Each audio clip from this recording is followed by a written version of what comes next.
Hello అన్న నమస్తే sir. అన్న నమస్తే నిన్న నేను మెసేజ్ పెట్టాను సార్ మీకు వాట్సాప్ మెసేజ్. అన్న చెప్పండి మేడ్చల్లో నా పేరు రామచంద్ర. చాలా రోజులకి వెళ్ళి ట్రై చేస్తున్నా. అన్న చెప్పండి అన్న. ఒకటే అన్న, రైతులు రావాల్సిన అవసరం లేదు. నేను అదే చెప్తున్నా అన్న, ఎందుకు ఇట్లా ఆ డిసిషన్స్ తీసుకుంటారు నాకు అర్థమవుతలే. ఇప్పుడు వాళ్ళు ఏదో వాళ్ళ ఎలక్షన్ లో వాళ్ళ ఓట్ల కోసం వాళ్ళ పదవుల కోసం మస్తుగా హామీలు ఇస్తారు. మరి ఇట్లాంటివి జరుగుతూనే ఉంటాయి. వాళ్ళకున్న బుద్ధులు అవి. వాడిని నేను చెయ్యను అంటే వీళ్ళకైతే అలాంటి ఆలోచన రైతులకు కూడా ఏం రాకపోతుంది. అంతే అంతే కదా బ్రదర్. చేస్తానే ఆశ పెట్టుడికి కదా ఈ బాధ. ఆశ పెట్టి వాళ్ళను ఇప్పుడు క్లియర్ కట్ గా మనకు అర్థమవుతుంది వీళ్ళ దగ్గర కెపాసిటీ లేదు, చేసే దమ్ము లేదు. అవి లేక ఇవన్నీ నాటకాలు ఆడుతున్నారు. 2 లక్షల రూపాయలు డైరెక్ట్ అకౌంట్ లకు వేస్తే బ్యాంక్ ఓనికి ఆ పైన ఏమన్నా బ్యాక్ ఉంటే వీడు కట్టుకుంటాడు, లేకపోతే బ్యాంక్ ఓటుకు వీడి ఓటు కింద చూపెడతాడు. ఏదన్నా చూసుకుంటాడు కదా. రైతు బ్యాంకుకి సంబంధం, అది ప్రభుత్వానికి సంబంధం. అది ఇవన్నీ ఏమంటారు కదా, మోట సామెత ఉంటారు, ఏదో చేయలేక ఏదో గదే అవుతుంది పరిస్థితి. మరి చాలా బాధ అనిపిస్తుంది అన్న. మీ ప్రోగ్రామ్స్ నేను కంటిన్యూ ఫాలో అవుతున్నా అన్న. మీరు చెప్పే విషయాలు అసలు ప్రతి రైతు అర్థం చేసుకోవాలి. వాళ్ళకి వచ్చేమన్నా మైండ్ డైవర్ట్ చేసుకోవాలి. రైతులు వాడి ఇచ్చిండు సస్యచ్చిండు, మనం ఎందుకు కావాలి? ఇంకోటి, మనము ఎన్ని రకాలుగా నష్టం చేసిండ్రు, మనకి ఇన్ని ప్రభుత్వాలు నష్టపోతూనే ఉన్నాము. ఒక దిక్కు ఒకసారి పంట నష్టం అవుతుంది, మనకు ప్రకృతి కూడా సహకరించది. ఇన్ని రకాల ఇబ్బందులు ఉండగా గీ 2 లక్షలకే మనం సద్దామా? గీనేనా మన జీవితం? బతికి సాధించాలి. గీ 2 లక్షలకేనా మనం బతికే సచ్చేది అంటున్నాను నేను గట్లా. ఇప్పుడు మొన్న ఎలక్షన్ ఇంకొకటి, కాంగ్రెస్ వాళ్ళకు కూడా కొంచెమన్నా ఉండాలి అవగాహన. లేని ఆలోచనలు పెట్టుకొని రైతు డిక్లరేషన్ రాహుల్ గాంధీ తోటి ఇప్పించారు కదా వరంగల్. అవును. కనీసం దానికి ఎంత వాల్యూ ఉండాలి. మళ్ళా వాళ్ళు పెట్టుకున్నది కూడా వాళ్ళ మేనిఫెస్టోలో ఎంత మంచిగా పెట్టుకున్నారు అంటే ప్రతి రైతుకు అని చెప్పారు. ప్రతి రైతుకు అన్నారు. ఇంకొకటి, అసలు కరెక్ట్ లెక్కలు పబ్లిక్ కూడా తెలుస్తలేవన్నా. వీళ్ళు 5 ఏళ్ళు కాదు ఇంకా 10 ఏళ్ళు వీళ్ళకి పదవి ఇచ్చినా గానీ వీళ్ళ రుణమాఫీ చేయలేదు. కరెక్ట్ డేటా మీరు ఒకవేళ కరెక్ట్ సర్వే చేసి తెలంగాణలో ఉన్న రైతులు 2 లక్షల పైన ఉన్న వాళ్ళకే నాకు తెలిసినంత వరకు 20,000 కోట్లు కావాలి. అన్నయ్యో నేను అంతే. అదొకటి. ఇంకొకటి ఇప్పుడే ఓపెన్ చేసిన చూడండి మేనిఫెస్టో, వరంగల్ రైతు డిక్లరేషన్ వాళ్ళు ఇచ్చింది. ఇగో ఫస్ట్ పాయింట్ లోనే ఉంది, కాంగ్రెస్ ప్రభుత్వం ఏర్పడిన వెంటనే ఏకకాలంలో 2 లక్షల రైతు రుణమాఫీ. అంటే దీన్ని ఏమనుకోవాలి చెప్పాలి. రైతు రుణమాఫా, రైతు కుటుంబ రుణమాఫా, రేషన్ కార్డు రుణమాఫా, ఏంది వాళ్ళు చెప్పేది? ఏంది రాసింది? ఏంది? సరే, ఆ రోజు మీరు చెప్పలేకపోయిందేమో, ఓట్ల కోసం చెప్పలేదు, సరే దాన్ని పక్కకు పెడతాం. నువ్వు కుటుంబ యూనిట్ గా 2 లక్షలు చేస్తాను. అసలు 2 లక్షల వరకు అంటే 5 ఉండని, 10 ఉండని, 220 ఉండని, 2 వేస్తే అయిపోతుంది అంతే. 2 బ్యాంక్ లో పడేస్తాయి. కరెక్ట్ అన్న, యువర్ రైట్. ఒకటి, బ్యాంకులలో టెక్నికల్ ఇష్యూస్ అని వీళ్ళు ఏదో తప్పించుకోవడానికి కొంచెం ఏదో రీజన్ అడ్డం పెట్టి టైం పాస్ చేయడానికి చెప్తారు. కానీ బ్యాంకులలో అసలు టెక్నికల్ ఇష్యూస్ ఏ ఉండవన్నా. టెక్నికల్ ఇష్యూ ఉంటే రైతు బంధు ఎట్లా వచ్చింది? 2 రోజులు రైతు బంధు పడది, పిఎం కిసాన్ పడది. ఫస్ట్ ఆయనకు లోన్ అయ్యారు కదా. అట్టగా ఏదైనా తప్పులుంటే లోన్ ఇస్తారా? బ్యాంక్ కూడా అసలు ఏదైనా తప్పు ఉంటే లోన్ ఇస్తారా? రూపాయి ఇయ్యాడు. మన దగ్గర ఒక సైన్ మిస్టేక్ ఉంటే కూడా, మిస్ మ్యాచ్ ఉంటే కూడా రూపాయి ఇయ్యాడు మనకు. లక్షల రూపాయలు ఎట్లిచ్చిండు? అన్ని బరాబర్లేంది. మరి ఇయ్యాల కావాలని ఇవన్నీ అందుకే అంటా ఉన్నాం మేము, ఏ షరతు పెట్టకుండా. నిజము. అసలు పబ్లిక్ కూడా ఏంటంటే పాపం ఈ ఇల్లిటరేట్ ఫార్మర్స్ అంటేనే ఇల్లిటరేట్స్ ఉంటారు కాబట్టి ఏం చెప్పినా నమ్ముతారని చేస్తున్నారు. ఇంకొకటి సార్, ఇది లిటరేట్స్ కూడా కొంతమంది ఆ పార్టీలో తిరిగే వాళ్ళు అన్ని రాంగ్. కొద్దిగానే నేను ఏదో టీవీలో ఒక డిబేటింగ్ కాంగ్రెస్ లీడర్ ఆయన చెప్తుంటే నాకు అనిపిస్తుంది. ఏమంటుండు? ఏంటంటే ఇప్పుడు చెప్పేటోడు చెప్పినా గానీ ఇన్నటోడు అర్థం చేసుకుంటాడనే అవగాహన లేకుండా అన్ని తప్పుడు జోళ్ళు చెప్తున్నాడు. పబ్లిక్ నమ్ముతారా? నమ్మశక్యం కాని జోళ్ళు చెప్తే, డిబేట్ లో కూర్చొని నమ్మశక్యం కాని జోళ్ళు చెప్తే కనీసం మనం నాలాంటి వాడు మీలాంటి వాళ్ళు ఎవరన్నా. నాకు ఆ డిబేట్లు అన్న, ఆ కాంగ్రెస్ వాళ్ళు చెప్పినప్పుడు, కాంగ్రెస్ వాళ్ళు చెప్పే ఆ మాటలు, ఆ డిబేట్లు వినాలంటే కూడా వినబుద్ధి అవుతుంది. ఎందుకు చెప్పన్నా? అసలు క్లారిటీ లేదు వాళ్ళకి. నేను అనేది రేవంత్ రెడ్డి కాదు, అసలు మంత్రులు. ఇప్పుడు వ్యవసాయ శాఖ మంత్రి ఖుద్దు ఆయనకే సక్క క్లారిటీ లేదు ఏం చేయాలని. వాళ్ళకి అసలు అవగాహన లేకుండా ఇది రైతు రుణమాఫీ తెలియకపోతే ఎట్లా అన్నా? ఇప్పుడు నాది ఎగ్జాంపుల్ చెప్తా బ్రదర్. నాకు 236 ఉంది. మా మేడానికి కోఆపరేటివ్ బ్యాంక్ లేదు, పిఎస్జిఎస్ లో ఉంది. నాది యూనియన్ బ్యాంక్ లో.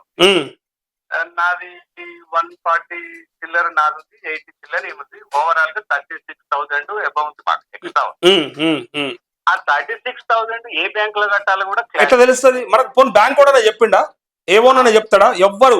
అది దేవుడే చెప్పాలన్నట్టు అయిపోయింది అది ఇప్పుడు. పాపం చెప్పరాదు కానీ కొంతమంది ఇన్నోసెన్స్ ఉన్నారు సార్, వాళ్ళు చస్తున్నారు. ఇక వాళ్ళకు కూడా జరుగుతుంది కదా, ప్రెజర్ ఉంటది కదా వాళ్ళకు కూడా. బిహేవ్ చేసే వాళ్ళు ఏదో ఒకటి చెప్తారు, బెదిరిస్తారు, రైతులు లేకపోయి అంటారు, లేకపోతే కాలేజ్ పో ఆడిపో అంటారు, లేకపోతే బ్యాంక్ వెళ్ళిపో మాకు సంబంధం లేదంటారు. కానీ కొంతమంది వాళ్ళు మంచి ఏది ఒక పద్ధతి మీద ఉండేటోళ్ళు అయితే సమాధానం చెప్పలేక గొంతు విసుకుంటున్నారు. వాళ్ళకి తెలుసు కదా ఏం జరుగుతుంది అనేది బాధ. వాళ్ళని ఇబ్బంది పెడుతుంది గవర్నమెంట్. Correct, exactly. చాలా బాధ. మా దగ్గర ఒక అమ్మాయి ఉంటుంది, ఏవో ఆ అమ్మాయి పాపం తలగ కొట్టుకుంటుంది. మేము ఏం చేస్తాం సార్, ఒక గైడ్ లైన్ ఇయర్ ఏది ఇయర్ మా దగ్గరకు వచ్చి మీరు గొడవ చేస్తే అవసరం. వాస్తవానికి గొడవ చేయకూడదు మనం కూడా. కానీ ఇంకా రైతులకు ఏముంటది ఆ టైంలో. నిన్న పాపం ఆయన సురేందర్ రెడ్డి అని చెప్పండి, నేను అదే చెప్తా ఉన్నా. ఆల్మోస్ట్ ఆల్ నా ఏజ్ పర్సన్ అతను. అదే బాధ అనిపించింది సార్, అందుకని మీకు వాట్సాప్ మెసేజ్ పెట్టాను సార్, ఇట్లా మెడికల్ డిస్ట్రిక్ట్ లో ఇట్లా అయింది. చూసిన సార్, అదే చూసి మళ్ళీ నాకు రిప్లై పెట్టిరు ఓకే అని. కరెక్ట్. మళ్ళీ రాత్రి కూడా ఇంకొకటి ష్యూర్ అని పెట్టింది. అందుకని నేను ట్రై చేస్తున్నా మార్నింగ్ నుంచి. ప్రోగ్రామ్ స్టార్ట్ కాగానే కూర్చున్నా ఆ పేపర్ అన్న. నీకు ఏం చేద్దామంటదండి, ఇప్పుడు పెద్ద మ్యాటర్ ఏం కాదు, రైతులకు ఒకటే చెప్పండి, మీరు మీ చేతిలో కూడా ఆయుధం ఉంది. ఎగ్జాక్ట్లీ, అది అర్థం చేసుకోవాలి. లోకల్ బాడీ ఎలక్షన్స్ షార్ట్లీ వస్తున్నాయి, అయిపోయి అప్పుడు మనం చూపెట్టుకుంటే అయిపోతుంది. అంతే కదా నేను అనేది. ఎలక్షన్స్ ఒకటే కాదన్నా, మనం వ్యతిరేకతను చేయడానికి మనకు 100 రకాల అవకాశాలు ఉన్నాయి. ఉన్నప్పుడు దాన్ని వదిలేసి మనం ఎందుకు ఇట్లా బాధపడాలి, భంగపడాలి, సావాలి? ఇప్పుడు సరే, ఇప్పుడు నేను కూడా చాలా మందితో ఓట్లు వేయించినా, నేను కూడా ఓటేసినా. కానీ ఇప్పుడు ఏమనిపిస్తుంది, ప్రతిపక్షాల మీద దొబ్బడం కూడా తప్పు పద్ధతి కదన్న కాంగ్రెస్ వాళ్ళు. ఎందుకంటే ప్రతిపక్షాలు అంటే ఏంటి, ఇప్పుడు రైతులు రోడ్లు ఎక్కినప్పుడు ప్రతిపక్షాలు ఆటోమేటిక్ గా వాళ్ళకి సపోర్టింగ్ గా పోతారు. మీడియా వస్తుంది, మీడియాతో పాటు ప్రతిపక్షాలు కూడా ఉంటాయి. 100% ఉంటాయి. దాన్ని ఏం చేస్తారు, రైతులు చేసే ప్రొటెస్ట్ పక్కకు పెట్టేసి ప్రతిపక్షాలు రెచ్చగొడుతున్నాయి అంటారు. ఇంత గుడ్డిగా మాట్లాడితే మరి అర్థం చేసుకోరా?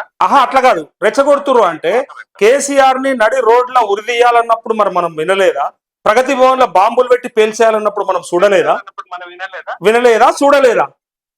ఆనాడు మీరు కూడా చెప్పారు కదా, మరి ఆనాడు రైతులు యూత్ కు గానీ, అన్ఎంప్లాయ్స్ గానీ, ఉద్యోగాల విషయంలో వాళ్ళు స్టూడెంట్స్ బయటకు వచ్చినప్పుడు అందరూ ప్రతిపక్షాలు కాంగ్రెస్ వాళ్ళు చేశారు, బీజేపీ వాళ్ళు కూడా చేశారు. రైతులు విద్యార్థులు ఆత్మహత్యలు చేసుకుంటారని మీరు రోడ్లు ఎక్కలేదా? మరి ఆనాడు మీరు చేస్తే అదైతుంది ఎట్లా, ఈ రోజు ఇదైతుంది ఎట్లా? వాళ్ళు కూడా అన్నట్టు స్టూడెంట్స్ రెచ్చగొట్టుదని వాళ్ళు అంటారు. మరి ఏం కోసం జనాలను ఇబ్బంది పెట్టి తప్పుడు హామీలు ఇచ్చి వాళ్ళని రోడ్ల మీద. చాలా మంది పాపం ఉండేవాళ్ళు చెప్పరాది రైతు రుణమాఫీ. ఇంకొకటి ఫైనల్ గా మీకు ఒక ఇస్తున్నా చూడన్నా, మీరు ఎట్లా చెప్తారో. ఏది మర్చిపోయినా గతంలో ఉద్యోగాలు లేకున్నా, ఉద్యోగాలు వేయకున్నా, వేస్తామని చెప్పి మోసం చేసిన కొన్ని రోజుల తర్వాత ఏదో టాపిక్ డైవర్ట్ చేసి ఏదో చేసినా జనాలు మర్చిపోతారు. ఈ రుణమాఫీ మాత్రం గవర్నమెంట్ కు నేను చెప్తున్నా 100%. ఈ 5 years లో మళ్ళీ వచ్చే జనరల్ ఎలక్షన్ల వరకు ఏ రైతు మర్చిపోడు, ఎవరికన్నా అన్యాయం జరుగుతుంది. మర్చిపోడు. వాళ్ళు మొదలు పెట్టిందే కొరువితో తలగొక్కున్నట్టు అయింది వాళ్ళకి మొట్టమొదటిదే. ఇప్పుడు ఏదో ఇంకా వేరే అక్కడ వరదలు వచ్చినాయి, ఇక్కడ ఆడ అదైంది ఇదైంది అని ఏదో టాపిక్ డైవర్ట్ ఇస్తే కొన్ని విషయాలలో అది నడుస్తుంది, మర్చిపోతారు. రుణమాఫీలు అస్సలు జరగదు. రుణమాఫీ విషయంలో మళ్ళీ ఎలక్షన్లు వచ్చినాక ప్రతి రైతు మైండ్ లో ఇదే ఉంటుంది. కరెక్ట్ అన్న, కరెక్ట్. అది మాత్రం రైతులు మర్చిపోరు. ఓకే అన్న, థ్యాంక్ యూ. చాలా బాగా అనిపిస్తుంది అన్న, కొంచెం ఏంటంటే రైతులకు కొంచెం మోటివేట్ అన్న. నేను ఇంకా నాకు సురేందర్ రెడ్డి బాధ ఏమనిపిస్తుంది అంటే 52 ఏళ్ళు బతికినావు, నీకు 20 ఏళ్ళు వచ్చిందాక మీ అమ్మ నాయన బతికిచ్చారు. మరి ఇప్పుడు నీ పిల్లలతోటి నువ్వు ఏదో కష్టం చేసుకుంటున్నావు, బతుకుతున్నావు. వాళ్ళు ఇచ్చే 2 లక్షలు మనకేమి అది కాదు. ఇంకోటి 2 లక్షలతోనే మన జీవితం వెళ్ళిపోతుంది, నడిచిపోతుంది. ఎంత మరి బాధ అనిపించి అన్న, నేను ఇప్పటికి కూడా నన్ను చాలా గ్రామాలు రమ్మని అడుగుతా ఉన్నారు. నేను ఆ గ్రామాలకు వెళ్దామంటే నా బాధ ఏంటిదంటే, ఇంకా రైతులకి ఇంకా అంటే ఇప్పుడు ఏమంటారు, ప్రభుత్వం రెచ్చగొడతా ఉన్నాడు జర్నలిస్ట్ నరేష్ రైతులని అని చెప్పి ఇప్పటికే నాకు వస్తా ఉన్నాయి కాల్స్. మళ్ళీ ఎక్కడ రైతులు కూడా ఇట్లా బెంగపడతారేమో. మీకు మాలాంటి వాళ్ళు 100% సపోర్ట్ ఉంటారు. అవసరం అనుకుంటే మాలాంటి వాళ్ళే కొన్ని స్పెషల్ నెంబర్లు మీ దగ్గర పెట్టుకోండి. మీరు ఏది చేసినా కానీ మీరు ఏది రమ్మన్నా మీ వెనకాల మేము వస్తాం. ఏ ఊరికి పోయినా నాకు చెప్పండి, నేను వస్తాను. థ్యాంక్ యూ అన్న, చేద్దామన్నా. నేను ఎందుకంటే ఈ విషయంలో మాత్రం ఇప్పుడు వీళ్ళని మనం ఇప్పుడు ఇట్లా చేస్తే నెక్స్ట్ వచ్చే గవర్నమెంట్ లన్నా అడ్డమైన హామీలు చేయకూడదని భయంలో ఉంటారు. ఆ బుద్ధి అన్న వస్తుంది. కరెక్ట్ అన్న, కరెక్ట్. Your right. కనీసం అదన్నా నేర్చుకుంటారు. కరెక్ట్ అన్న, థ్యాంక్ యూ. పొద్దుగాల ఆయన అంటాడు ఆర్బీఐ గైడ్ లైన్స్ 2 లక్షల పైన ఉన్న వాళ్ళకి ఒప్పులు అంటే గైడ్ లైన్స్ ఏముంటుంది, మీ దగ్గర డబ్బులు ఉంటే గైడ్ లైన్స్ ఏం పని? అని చెప్పాలి. ఓపికల మేము ఇయ్యలేము, మా దగ్గర డబ్బులు లేవు, ఒక సంవత్సరానికి ఇస్తాము, 6 నెలలకి ఇస్తాము. అది చెప్పినా అయిపోతుండే, అనవసరంగా ఆపి టెన్షన్ పెడుతున్నారు రైతులను ఇప్పుడు. మరి క్లారిటీ ఇవ్వకుండా చేసుకుంటాడు. ఇన్నేళ్ళు ఇచ్చిన రుణమాఫీ తోటే బతికినమా? నేను రైతు బంధువులతోనే బతికినమా? ఇంతకు వ్యవసాయం చేసుకోలేదా మనము? అడ్డమైన హామీలు ఇచ్చి రైతులను లేనిపోని ఆశలు పెట్టి ఇంక రైతుకి ఏముంటది అన్న. ఇప్పుడు నాకు మా ఊర్లో పోయి మన చూస్తే పాపం వాళ్ళు లుంగీలు కట్టుకొని ఆ పేపర్లు అన్ని చేతిలో పెట్టుకొని ఒకనికి ముళ్ళు పుచ్చుకొని ఉంటది కాలుకు, ఒకనికి దెబ్బ దాకి అయి ఉంటాయి, వచ్చి ఆడ పడిగాపులు కాస్తారు పాపం. మరి బాధ అనిపించింది నాకు కదా అన్న. సరే అన్న, చేసే కాడికి చేద్దాము, తప్పకుండా చేద్దాం అన్న, చేయించుకుందాం అంటున్నా. ఎవరు ఇట్లాంటి అనాలోచిత నిర్ణయం తీసుకోవద్దని చెప్తున్నా నేను అంతే. చెప్పండి. ప్రోగ్రామ్ లో ఉన్నప్పుడు కూడా నేను ఇంకా ఏదైనా ఉంటే మీకు ఇట్లా చేద్దామని చెప్తాను. ఓకే అన్న, థ్యాంక్ యూ. ఓకే.